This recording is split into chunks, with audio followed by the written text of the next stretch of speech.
Hello again, everybody. So, we are going to be transitioning into the reproductive system, right? In this presentation, we had just previously covered and got through the urinary system. Here, when we think about reproduction, right, I couldn't think of any better picture than two bunnies. Right? Take two rabbits, put them in a room, put on some Marvin Gaye, give them a little bit of food, come back in an hour, and lo and behold, there's like 1,000 rabbits in the room. Right? These things just go to town. Right? But when we think about reproduction, right? Yes, obviously reproduction, offspring, that sort of thing. But there's really a lot more to it than that. The different hormones, for instance, testosterone, estrogen, progesterone. Those are different sex hormones, which are produced as a result of the different reproductive organs, right? There are certain organs which can produce a small amount of these sex hormones, but to any sizable quantity, that lies solely on the reproductive organs, right? So the first sex we're going to begin with is men, right? Males, right? But even beginning with males, right? Whether it's male or female, the same hormones are what initiate and trigger the development of, or stimulate certain processes, right? Like, for instance, in men, right? FSH is going to lead to the development of sperm. In females, right, the FSH is going to develop, or is going to stimulate the development of the follicles. Right? Luteinizing hormone, right, in females leads to ovulation. Luteinizing hormones in males leads to the production of testosterone. And the hormone which is released from the hypothalamus is called gonadotropin releasing hormone. So many of the same hormones are involved, whether it's the males or females, doesn't matter, right? But when we first take a look here at the male aspect, or the male side, right? The male side, it's much simpler, right? Go figure, us men, we're simple creatures. That is not any sort of big, huge, news-breaking, mind-blowing news, right? Men are simple. We're simple creatures, right? The female anatomy, the structure specifically, when it involves the ovarian cycle and the uterine cycle, they definitely take a much greater deal of understanding and kind of involvement. So we're going to talk about those afterwards, or kind of second. But here, right, from the hypothalamus, we see there's the release of gonadotropin releasing hormone. That goes down to the pituitary gland. If you remember, that is going to stimulate the cells called the gonadotrophs to release both FSH as well as LH. So it releases follicle stimulating hormone, and it releases luteinizing hormone. Cool. That follicle stimulating hormone, right, we can see right here, the follicle stimulating hormone is going to eventually lead to the production of sperm, which, okay, it's a Sertoli cell. Yeah. The cell which is going to produce, right, the sperm are the Sertoli cells. Right, so these Sertoli cells then begin with and produce sperm cells. We'll look at that process here in just a second. Now, it's not totally independent to that of luteinizing hormone. In order for the Sertoli cells to produce sperm, there also has to be the presence of testosterone as well. Right? So we can't just simply only have FSH. Right? We can't only have FSH and still end up with sperm. There has to be both. There has to be both FSH as well as LH, because LH leads to the production of, right, it stimulates the Leydig cell, and that Leydig cell stimulates and it releases testosterone. So in order for their Sertoli cell to become active, both testosterone, oh my god, that was me attempting to circle testosterone. Good Lord. All right. Both testosterone. You're about to hear a loud slam. My mouse is being a POS. Hold on a second. Sorry about this.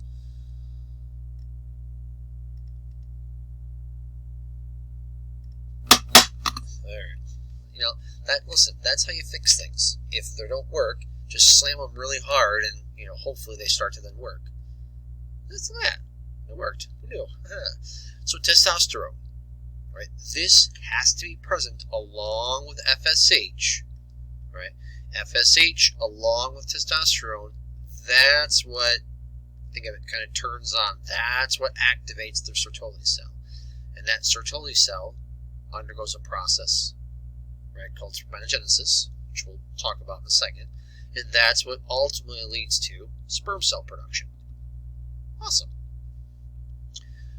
Now, testosterone in and of itself, right, there's different types of testosterone, there's different forms of testosterone. We will talk about those later on. But testosterone, that is the hormone which, causes males to be males. Right? When we think about, all right, what are the aspects of, right, males? All right, they're dumb. Right? Listen, I'm a male, I can say it. Yeah, we are, man. We're just foolish creatures. But aside from that, right, aside from intelligence,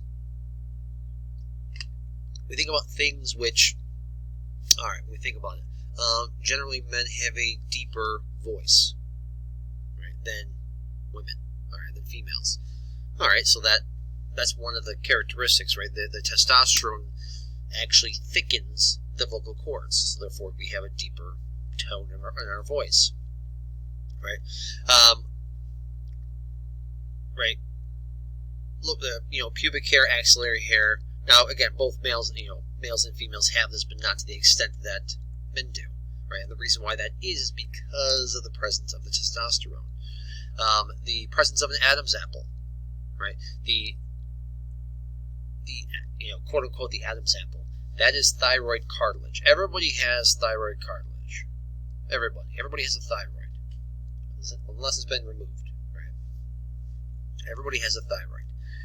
The reason why in men it's so elongated and we call it an Adam's apple is because of the fact that testosterone spike in puberty causes that cartilage to thicken pretty immensely. Also, another form of testosterone called DHT, it's called dihydrotestosterone. That actually is also going to stimulate the formation of the prostate gland, again, while in utero. Again, prostate glands, we saw that in the urinary system. Only males have prostate glands. Right, only males. So one of the ways which this is regulated, right, when we look at this, just like with anything else, right, our body releases the hormone, it detects or it assesses any sort of change and then responds accordingly. Right, so here, all right, cool. The release of FSH comes over, stimulates and activates the Sertoli cell. Okay, cool. That same token is going to cause a release of something called inhibin. That's a hormone which is going to inhibit the release of LH and FSH. Why? Well, because they were just released. Right? If they were just released, just as the same idea that low levels can be a bad thing, too high levels can be a bad thing as well. So we inhibit further release of the hormone.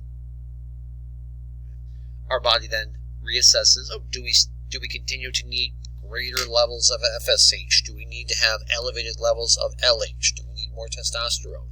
If the answer to those are yes, then we have, let me erase this guy. If the answer is yes, we need more FSH, we need more testosterone, we need more LH, then the hypothalamus releases gonadotropin-releasing hormone, which causes the pituitary to release FSH and LH, and then FSH and LH are both released. Cool. Upon them being released, upon them activating the Sertoli cell, a hormone called inhibin is released, and that inhibits the further release of FSH and LH. The body assesses the situation, detects if testosterone levels are high enough, FSH, LH, again, so on and so forth, and the cycle continues. Right? We don't want to just have constant secretion of a hormone. That's not the way that it works. Right? Remember the negative feedback loops. Right? Our body wants to negate what is occurring to itself, wants to counteract that, right? So if FSH levels are getting too low, our body wants to elevate them, right? It wants to negate that effect, meaning if they're going low, I don't want them to be, so it wants to elevate those levels. It wants to elevate those levels only until they normalize. Once they normalize, I don't want to keep pumping out FSH. Right? So once they're normalized, again, we halt the release of gonadotropin-releasing hormone. So where does really all of this take place? Right? Where does the production of luteinizing hormone, where does the production of testosterone occur? Where does the production of sperm occur? Right? And that's occurring down here in the testes, right? Down here in the gonad. Right? Gonads is just unspecific. Right? In men, it's testes or the testicle. Right? We can see many of the structures. We're not going to go over all of the individual structures. Right? These would have been covered in lab. But within the seminiferous tubule, right? So this squiggly line here, right? Those are the seminiferous tubules. Those are the seminiferous tubules. Those are what are lined with Sertoli cells. Remember, those Sertoli cells, those are the cells which are going to stimulate that production of spermatozoa, or the production of the sperm cell. Right? It's the Sertoli cell which lines the seminiferous tubule, which is going to cause that to take place. Now remember, it's FSH, or follicle stimulating hormone, which is going to stimulate this. Now that is in conjunction with testosterone. You can't just only purely have FSH. If you did, you would not be able to activate or stimulate the Sertoli cell. And so here's the process, right? If we are inside of one of those seminiferous tubules, so if I could jump down inside of this thing here, right? Jump inside of it, this is the process I'm going to be looking at. Right here. And this is the process. Okay. So, we look. Way up in here.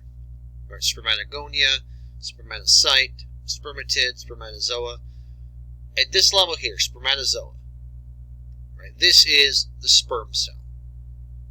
Right, when we think about a sperm cell, right, that tadpole swimmer, if you will, right, that's the spermatozoa. That's what we're talking about. You can see the number of different steps, the number of different processes that are occurring and going on. Right? You can see spermatogonia. Well, yeah, spermatogonia, that's just think of a very immature sperm cell. Right? That's what spermatogonia is. Right? The spermatogonia, they're like, think of a stem cell. Right? When we think of a stem cell, now, granted, some of you are like, I have no idea what that is. I've heard about it on the news a bunch. Right? Stem cells, they are kind of precursor cells. They are baby cells. Right? They can become not any number of things. You can't just take a liver stem cell and grow sperm cells from it. But when you take a stem cell, that is the cell which then gives rise to all of the subsequent cells. Right? Does that make sense? So, for instance, right, any of the spermatozoa we talk about, they all originated from the spermatogonia. So let's just hypothetically imagine the spermatogonia didn't exist.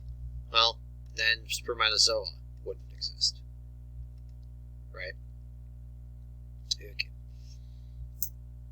So, we can see the spermatogonia undergoes mitosis.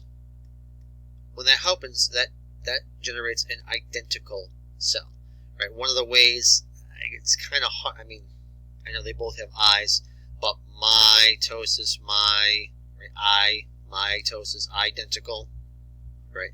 Meiosis, right? So again, it doesn't make that I sound, right? But mitosis, identical, right? Mitosis generates an identical cell, right? Because you want that cell, or if that's the stem cell, that's the precursor cell, you want that to be the same thing from the get-go, right?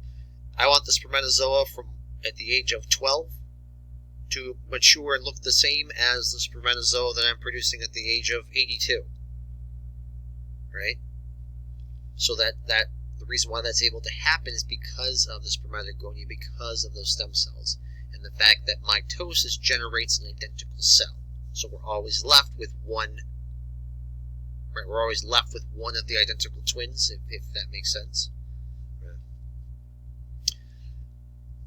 From here, right, this is where the cell starts to undergo meiosis, right? Meiosis. This is where you start to have the differentiation of the actual spermatogonia. Right. So when we think about this, right, there's different rates, there's different levels of meiosis, right? We see meiosis 1, meiosis 2 in the female aspect, right, or in the female side. When we talk about egg production, it occurs a bit differently, right? Whereas in females, right, they are born with all of the eggs they are going to have, right? They while still in utero, right, while still a fetus, right, they developed all the eggs they are going to have, right? So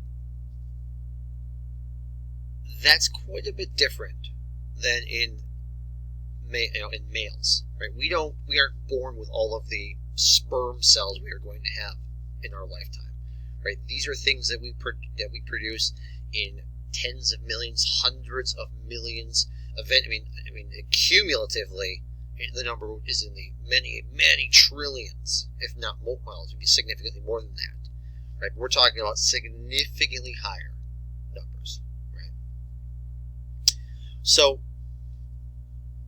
part of what occurs, right, with mitosis, identical cell, in meiosis, right, this is where we want to have, right, the genetic material, right? I want to pass the, right, maternal, well, being father, the paternal side, the paternal portion onto the offspring, right? Think of it. We have to have, right, a way for, right, my kids, they are a combination of myself, unfortunately for them, suckers, right, but they're half me, half my wife, right? They're not 2/3 me and 1/3 my wife. No. Spermatocell or spermatozoa, sperm cells, as they go through this process of spermatogenesis, we have the chromosomal material. We have, right, HALVE, right? We have the chromosomal material. Right? So therefore, when we have it, we now separate the maternal and paternal part. Right? I don't want both my mother and my father passing to my kids. Right? So therefore, the spermatozoa have to only be carrying the paternal, or kind of, the male aspect of the chromosome. Does that make sense? Right. All right. So we can see here, right, in order to be able to do that, the sperm cell, once it's matured, right, we can see all of the different aspects, all of the different structures that it has, right? Here's the head. Right? On the head is something called the acrosome, The acrosome, that is, think of that as being like an enzyme, which is going to penetrate the egg. Now here we say secondary oocyte. Well, yeah, that's just the more specific term for egg. When we get to the female portion of reproduction, we're going to talk about the primary oocyte, zygote, egg. Right? We're talking about essentially the same thing. It's just that we're talking about it at different levels of development. Right? If that makes sense. So, again, within the nucleus, right, of the sperm, right, of the sperm cell, of the spermatozoa, we see it contains 23 chromosomes. Yeah, it only contains 23 chromosomes. There are actually 46 chromosomes. There's 23 pairs, right? There's 23 pairs of chromosomes, but a pair is 2. 23 times 2, carry the 1 plus 4 divided by 9. Multiplicative inverse. Alright, 23 times 2 is 46. Right, so there's 46 total chromosomes, only 23 of which are in the head of the sperm, which makes sense. Right, because the offspring has a total of 46. Right? They came together from the oocyte of mom and the sperm of dad. The sperm has 23. The oocyte has 23. For mom has 23. So 23 plus 23 as they combine, well, that's where the offspring then has a total of 46 total chromosomes. Right? Does that make sense? The middle portion, right, that's where you see the abundance of mitochondria, right, and sperm cells do have an abundance of mitochondria. Sperm cells are immensely metabolically active, right, that's why along with the ejaculate, for males, there's a huge amount of energy, or a huge amount of fructose, a huge amount of substance from which the sperm cell can actually produce sufficient levels of ATP. And then lastly, right, what's called the principal piece. Really just think of that as being kind of like the that incorporates the only part of the tail. Actually, the tail is from kind of the neck down, right? But this kind of wispy part, right? This is the piece which actually generates the movement. Right? Remember, a sperm cell is a flagellum. It's a type of cell which can produce its own locomotion. The only one that we know of in humans, right, is a sperm cell, right? It's a type of flagellum. All right. So, excuse me. All right. So, once the sperm is produced, now it's got to go and, well, now it's got 90 days to mature, right? It's only got 90 days to mature once it's in, still in the scrotum. Unfortunately, they, man, we should never mature. Come on, let's face it. Not going to mature, no way. I just know how to act in public. Nah, who am I kidding? I still don't, but it's okay. It is okay. All right. So, once they are produced, right, they're produced in the seminiferous tubules. From the seminiferous tubules, they enter into these straight tubules, entering into the red testes, from the red testes up to the efferent duct, and eventually up into the epididymis. That's where I want to get to, right, is in the epididymis. Right? In the epididymis, we can see, this is where, right, from the head all the way down, all the way down, down. This is where, on this 90-day walk, right, this is where the sperm cell is going to be able to, this is where the sperm cell actually fully matures. Right? That makes sense? Right? This is where it actually matures. Right? Now, a couple of things that, right, can occur when we see, right, not fully matured until capacitation. Yeah, it's matured, but there has to be something. Think of capacitation as almost kind of like activation, right?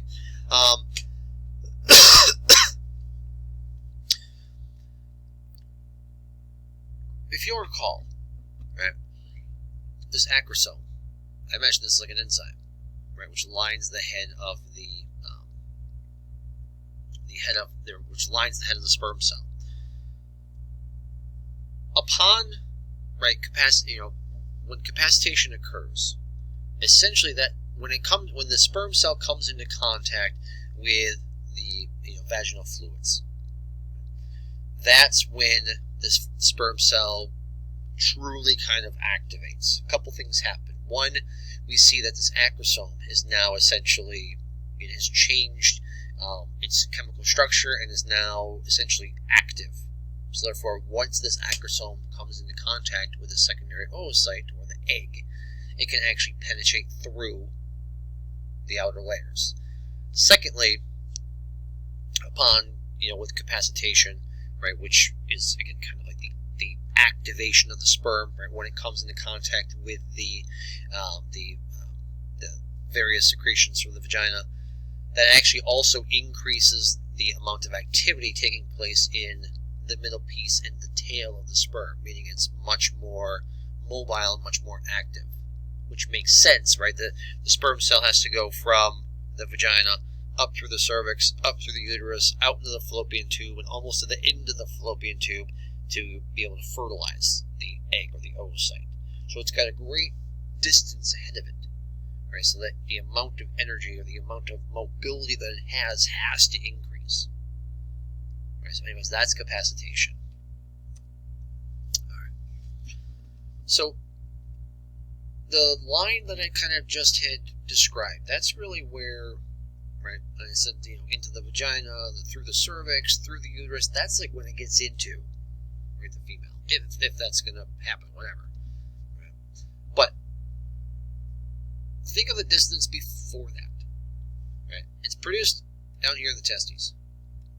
Goes up in the epididymis, matures for a couple, 3 months, then has to travel all the way up the vas deferens, or the ductus deferens.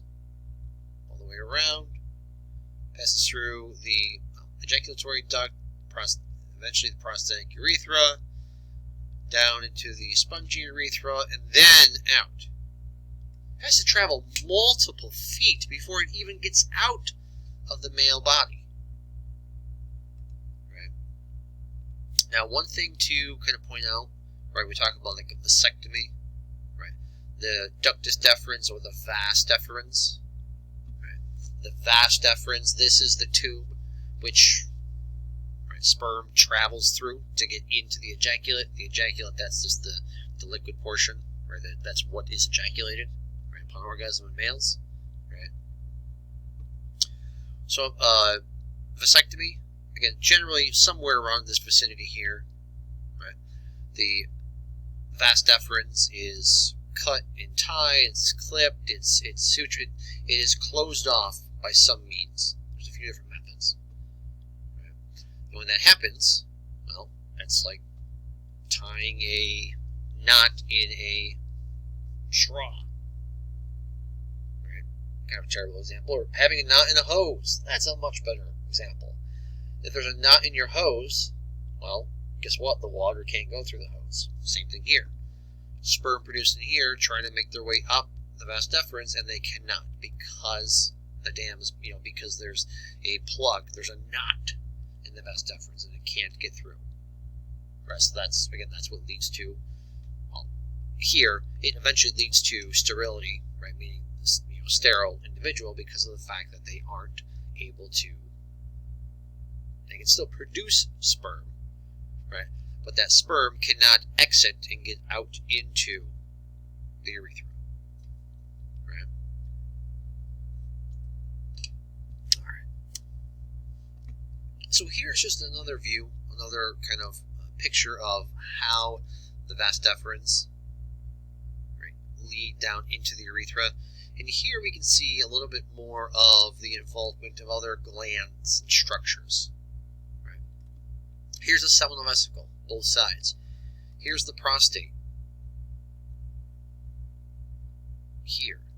Right? Small little gland down here, both sides, called Cowper's glands. Right? These are accessory glands. These are additional glands. These are going to help the motility of the sperm, right? When we talk about the ejaculate, yeah, what is ejaculated?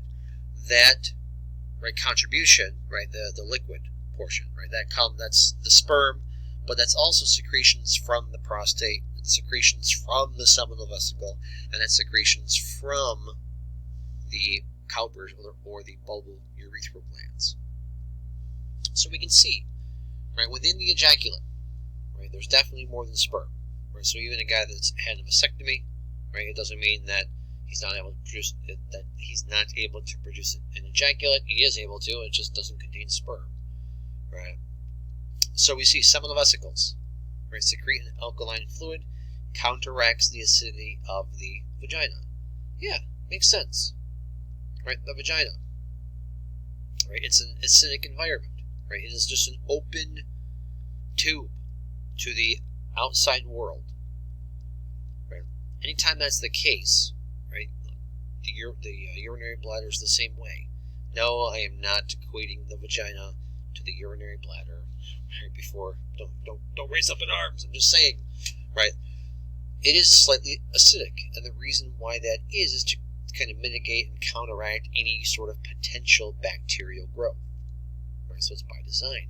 But that acidity can potentially harm the sperm which are present. So there has to be something which is present in order to counteract that acidity. And that there is something called seminal fluid. Right? That seminal fluid is alkaline, and it counteracts and it buffers the acidity. Something else from the seminal vesicle. We see it contains fructose, energy for the sperm. Yeah, fructose is an immensely fast burning form of energy. Your body, specifically these the sperm cells and the mitochondria within them, can convert fructose into ATP very quickly and very effectively. Right? And it makes sense. Sperm have a very short lifespan, but they have a very high metabolism. Because of it, they have to travel an immense distance. Prostaglandins cause a smooth muscle contraction of the female reproductive tract. Yeah.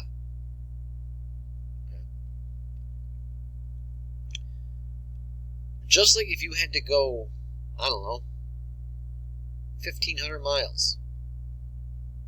Well, you can bike, take a train, take a car. There are things which can help you along on your journey. Same idea here with prostaglandins. There are many. There are hundreds of different types of prostaglandins. The types that are secreted along with the male ejaculate cause smooth muscle contraction of the female reproductive tract. Remember peristalsis? Right? This is not peristalsis which occurs, but just think about the process of peristalsis for a minute. How when you swallowed food, for instance, right, the esophagus kind of pinched and then pulled that food down to the stomach. Right? Think of that, but the same thing occurs within the reproductive tract of the female. Right? The prostaglandins within the ejaculate cause the smooth muscle to contract to help propel that sperm up into the fallopian tube. And then various clotting proteins. Right? They actually prevent the sperm from clumping together. Yeah, when sperm there's potentially hundreds of millions of sperm located together, just like in salt. If you've ever bought a pound thing of salt, there's always like silica or silicon dioxide or silicon dioxide, something like that. There's an anti-caking agent, which some people are like, they shouldn't add it to the salt supply. Yeah, okay. If you ever bought salt without that, you would know why it's in there. Right? Salt without that becomes one giant hard clump. Right? And that's what would occur if these clotting proteins weren't in the ejaculate. So here, the bulbourethral gland, right, or the Cowper's glands, secrete an alkaline fluid during sexual arousal that neutralizes acids from urine and mucus for lubrication. Yeah, right, same idea with the seminal vesicle. However, the bulbourethral gland, this is more geared towards lubricating as well as neutralizing the urethra. Right, there's a small amount of urine left in the urethra. right? And that's the Cowper's gland's responsibility, is to buffer, right, to normalize the pH of the urethra. So the prostate, again, secretes a milky, slightly alkaline fluid, right? A large percentage of the ejaculate is from the prostate is prostatic fluid, right? 30%. So a pretty large portion. And again, right, you see slightly alkaline, so it too helps to, buffer, right? Helps to buffer the acidity of the urethra, as well as the acidity of the female vagina, right? Now, one of the things that we see converts testosterone to DHT or dihydrotestosterone, if you remember, right, from a minute ago, I just talked about it briefly, but one of the things that we can see with dihydrotestosterone is a small percentage, right, maybe 5-6% of testosterone exists in the form of DHT, but DHT, that dihydrotestosterone, that's what's going to stimulate the different kind of characteristics of, of men, right? When we think of, men going through puberty, right? Excess body hair, right? Even the conversion, the activation of certain sweat glands, right, through puberty, right? That's why, like, my son at the age of 7 doesn't really smell, but when he turns like 12 and starts to go through puberty, he's just going to smell like a human foot, right? Pretty much even out of the shower, he's just going to smell horribly, right? And that has to do with the activation of these different sweat glands, right? Again, that's all driven via dihydrotestosterone. Let me see, directs flow of urine and semen. Yeah, that's one of the, right, obviously one of the things about the prostate, because of the fact that the male urethra is kind of a dual purpose structure, right? It carries both a reproductive function as well as a urinary function.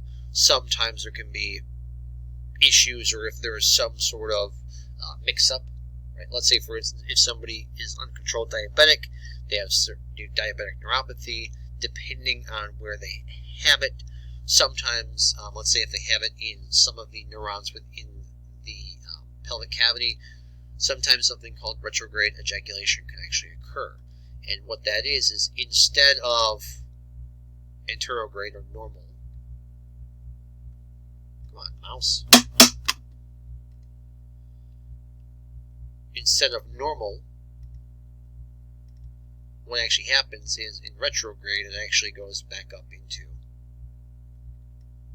the bladder. Well, that sounds like a problem. It is a problem, right? That's the thing.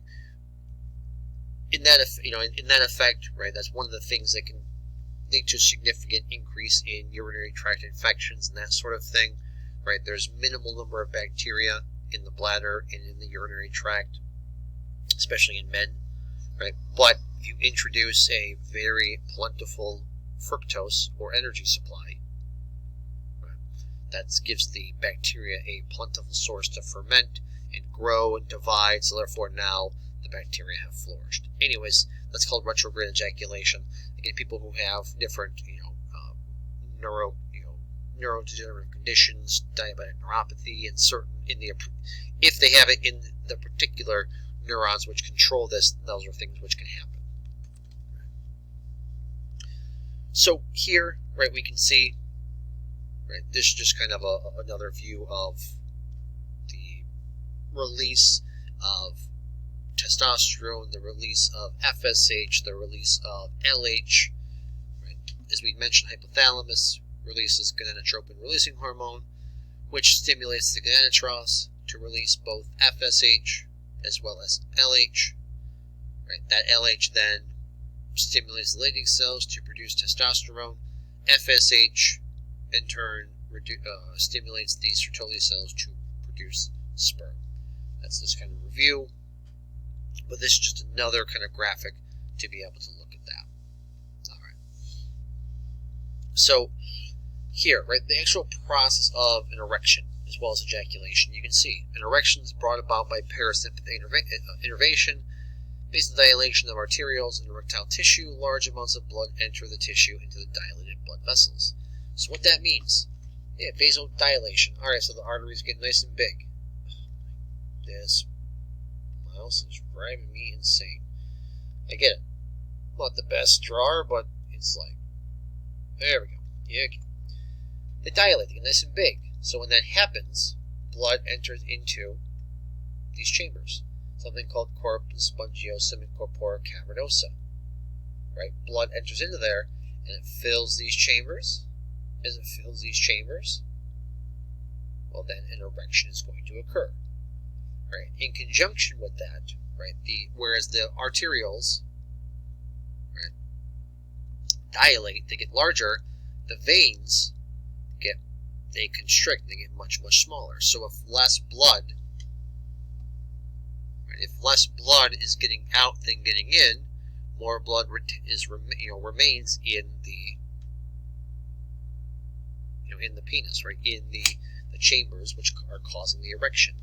That's the issue. That's the problem. That's the danger with having an erection lasting 3-4 hours. You're like, oh man, this is well. Actually, that sounds horrible. It doesn't sound awesome at all. But right, like if you're like, oh, I've had an erection for 4 hours. Part of the problem with that is just like you shouldn't wrap a rubber band around your finger because it stops the blood flow. I'll think about that same thing. Right, with an erection, what's occurring is, right, you're having a very minimal amount of blood flowing into and out of the penis, and that's a problem. Right. So, again, ejaculation, right, powerful release of semen, right, sympathetic stimulation, right, bubble spongiosis, issue cavernosus, superficial transverse perineal muscles. These are different groups of muscles which are going to cause ejaculation, right, which are actually going to cause the emanation of the ejaculate. Right now, there is so many things which are involved with kind of like arousal, right, from, this actual like mechanoreceptors within the penis itself, different thoughts, right, erotic thoughts, conversations, right, even just being 13 years of age, right, like just a walking hormone, like you could just be talking to somebody randomly, talking to your pastor, talking to your mother, and all of a sudden, oh, they're 13 years old, they've just developed an erection for no particular reason, right?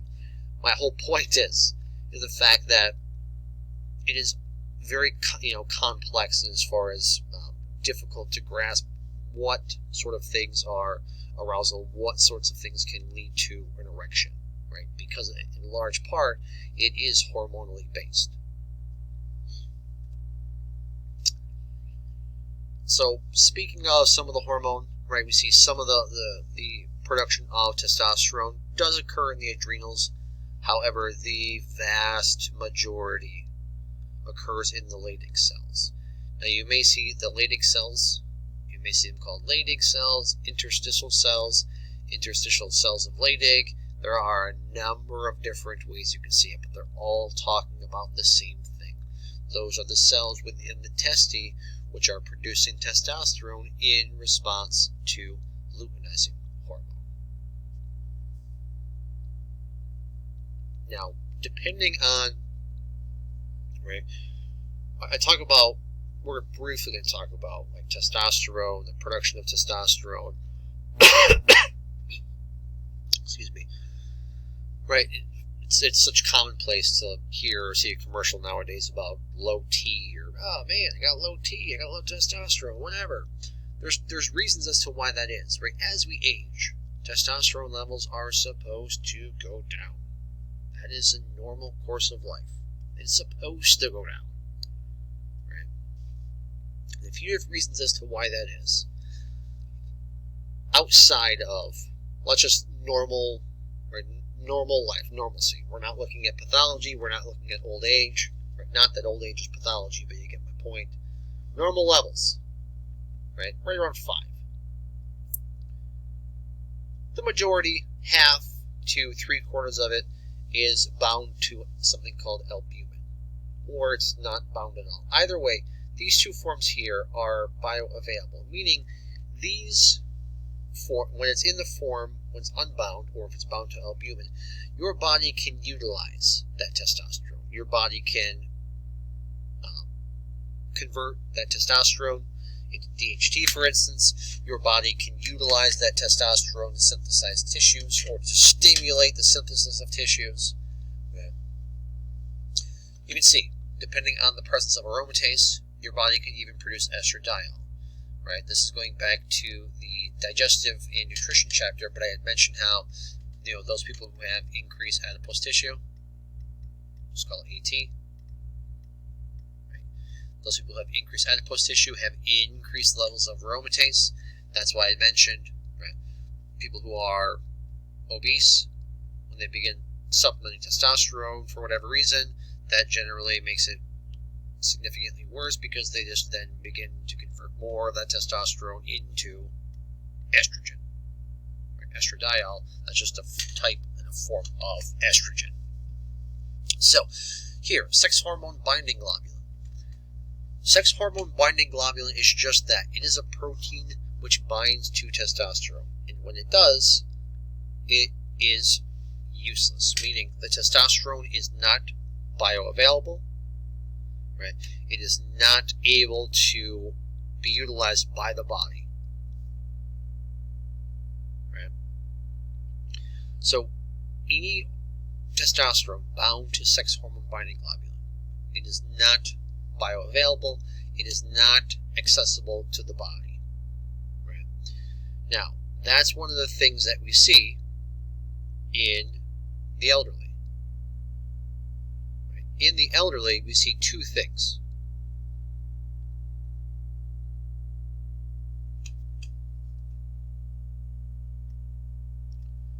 We see the elevation of sex hormone binding globulin. So, if out of the gate, as we age, sex hormone binding globulins elevate. So if they elevate as we age, that means there's more testosterone, which is bound to sex hormone binding globulin. So if it's bound to sex hormone binding globulin, that means it is unavailable, inaccessible to the body. So that results in having low testosterone levels. Right? Same thing as we age. Right? As we age, we produce greater levels of sex hormone binding globulin, but at the same token, we produce less testosterone. So it's kind of a twofold issue. Right?